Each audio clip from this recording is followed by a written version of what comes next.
Lawmakers wrapped up the first full week of April with a flurry of activity. The Missouri House approved a proposal banning certain synthetic compounds in the state. One of the substances, known as K3, creates the same side effects as marijuana.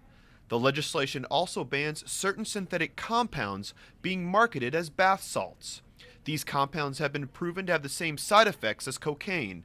The sponsor of the bill hopes to place a roadblock in front of these everyday items, which may have costly consequences. It's very important to get this off the shelves. I know people are going to continue to get high, but let's take care of those that just happen to be in the wrong place at the wrong time, the innocent bystanders that are just curious. Let's make this a little more difficult to find. Lawmakers approved the ban with more than 140 yes votes. The proposal now heads to the Senate for consideration. Get off my back and leave me alone. The Missouri House passed the Abortion-Inducing Drugs Safety Act. The proposal makes it illegal to use abortion-inducing drugs without a physician's prescription. Under the proposal, doctors can only prescribe abortion-inducing drugs if certain criteria are met.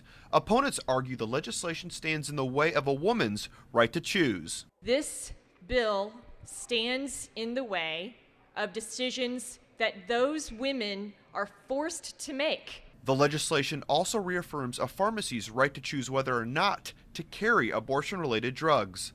The sponsor of the proposal claims it is important to give pharmacy owners the freedom to run their businesses as they see fit. It ensures that pharmacies have the freedom, will continue to have the freedom, to stock the medication that they financially think is viable for their particular pharmacy. The Missouri House approved the proposal with more than 115 yes votes. The legislation now moves to the Senate for debate. This is the kind of thing that we've been looking for. Lawmakers gave approval to a proposal intended to retain and bring new jobs to the state. The legislation creates the Missouri Science and Innovation Reinvestment Act, which aims to attract life science and technology jobs to the state. Supporters hope the proposal will give the state the tools needed to excel in this emerging marketplace. I know on the Kansas City side, we've been waiting since 2003 to get MoSIRA passed.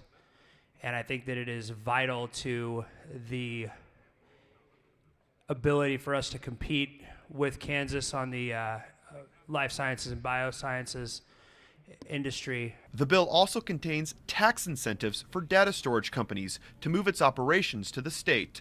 Lawmakers approved the proposal with more than 140 yes votes.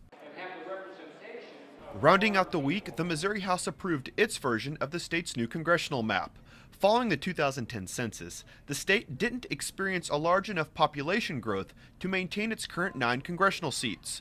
Due to the population shift, the House's proposal breaks the state down into 8 new congressional districts. Lawmakers approved the proposal by a 106 to 53 vote. The House's map now moves to the Senate for consideration. Reporting from the state capitol, I'm Jonathan Lorenz.